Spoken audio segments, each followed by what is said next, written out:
ഇന്ത്യക്ക് കരുത്താണ് ഉദ്ഭവ്. ഇന്ത്യൻ സൈനികർക്ക് കരുത്താണ് ഉദ്ഭവ്. എന്താണ് ഇന്ത്യയുടെ ഉദ്ഭവ് പദ്ധതി? ലോകത്തിലെ ഐതിഹാസികമായ യുദ്ധം പറഞ്ഞു തരുന്ന മഹാഭാരതം തന്ത്രപരമായ കഴിവുകളുടെയും കൃത്യതയുടെയും ബഹുവിധ യുദ്ധരീതികളുടെയും വലിയ ഏട് തന്നെയാണ്. ഭാവി വെല്ലുവിളികളെ നേരിടാൻ സൈന്യം തയ്യാറെടുത്തു കഴിഞ്ഞുവെന്നുമാണ് സൈനിക മേധാവി മനോജ് പാണ്ഡെ ഈയടുത്ത് വ്യക്തമാക്കിയത്. ഉദ്ഭവ് പദ്ധതിയും പുരാതന ഗ്രന്ഥങ്ങളും തമ്മിൽ എന്താണ് ബന്ധം? ഇന്ത്യൻ സൈന്യത്തിന് അതെങ്ങനെ ഗുണകരമാകും?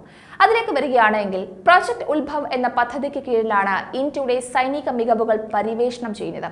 മഹാഭാരതം, വേദങ്ങൾ, പുരാണങ്ങൾ, ഉപനിഷത്തുകൾ, അർത്ഥശാസ്ത്രം എന്നിവയിൽ നിന്നുള്ള പഠനങ്ങൾ ഉൾക്കൊള്ളാൻ ലക്ഷ്യമിടുന്നതാണ് പ്രോജക്ട് ഉദ്ഭവ് എന്നാണ് സൈനിക മേധാവി പറഞ്ഞു വെക്കുന്നത്.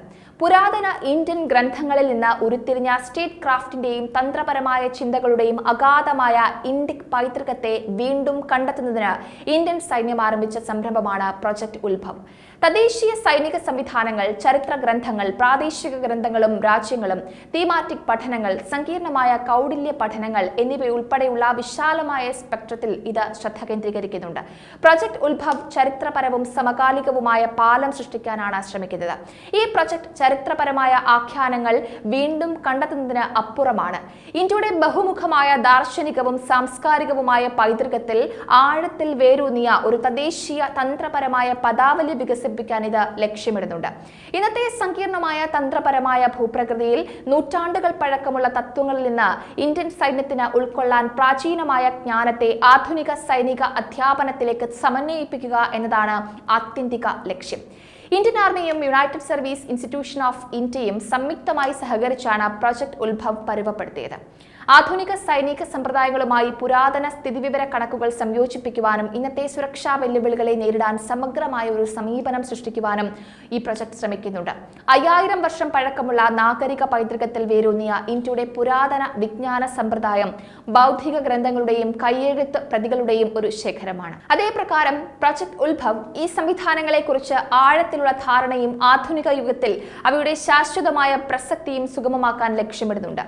ഉദ്ഭവ് പദ്ധതിക്ക് പിന്നിലെ പ്രചോദനം എന്താണ് എന്നതിലേക്ക് വരികയാണെങ്കിൽ ആർമി ട്രെയിനിങ് കമാൻഡിന്റെ മുൻകാല ഗവേഷണത്തിന്റെ അടിസ്ഥാനത്തിലാണ് ഈ സംരംഭം. സമകാലിക സമ്പ്രദായങ്ങളുമായി യോജിച്ച് തന്ത്രപരമായ പങ്കാളിത്തത്തിന്റെയും നയതന്ത്രത്തിന്റെയും പ്രാധാന്യം ഊന്നി പറയുന്ന ചാണക്യന്റെ അർത്ഥശാസ്ത്രം പോലെയുള്ള ആദരണീയമായ ഗ്രന്ഥങ്ങളിൽ നിന്ന് പ്രോജക്ട് പ്രചോദനം ഉൾക്കൊള്ളുന്നു.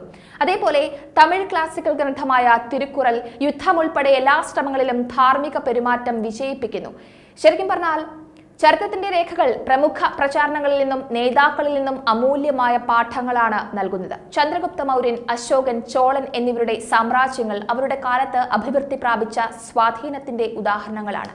ഇന്ത്യയുടെ സമ്പന്നമായ പൈതൃകം നമ്മെ നയിക്കുവാനും ഭാവി നിർണ്ണയിക്കുവാനും നിർണായക പങ്കുവഹിക്കുമെന്നാണ് അധികൃതർ ഒരേ സ്വരത്തിൽ പറയുന്നത്.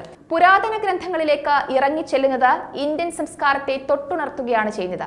ഇത് സൈനിക ധാരണകളെ മെച്ചപ്പെടുത്തുന്നതിനൊപ്പം യുദ്ധസങ്കല്പങ്ങൾക്ക് പുതിയ മാനം നൽകുമെന്നും പറയുന്നുണ്ട്. യുദ്ധതന്ത്രങ്ങളുടെ പല തലങ്ങൾ മനസ്സിലാക്കുന്നത് സേനയ്ക്ക് വലിയ രീതിയിൽ ഗുണം ചെയ്യും എന്നത് ഉറപ്പാണ്. ആധുനിക കാലത്ത് ശത്രുവിന് കനത്ത മറുപടി നൽകാൻ ശക്തമായ പോരാട്ടം നടത്താൻ ഇന്ത്യ അണിയറയിൽ വമ്പൻ പദ്ധതികളുമാണ് ഒരുക്കുന്നത്. അപ്പോ ഇത്തരത്തിൽ പുരാതന ഗ്രന്ഥങ്ങളിലെ യുദ്ധ രീതികളോ അല്ലെങ്കിൽ ആ തന്ത്രങ്ങളോ ഒക്കെ മനസ്സിലാക്കിയെടുക്കുന്നതും വലിയ മുതൽക്കൂട്ട് തന്നെയാണ്. എന്തായാലും ശത്രു കൂടുതൽ ശക്തനാകുന്നതിന് മുമ്പ് തന്നെ ഒരു മുഴം മുമ്പേ എറിയാൻ ഇന്ത്യ കൃത്യമായ കണക്കുകൂട്ടലുകളാണ് എല്ലാ തലങ്ങളെയും സമന്വയിപ്പിച്ചുകൊണ്ട് ചെയ്യുന്നത്.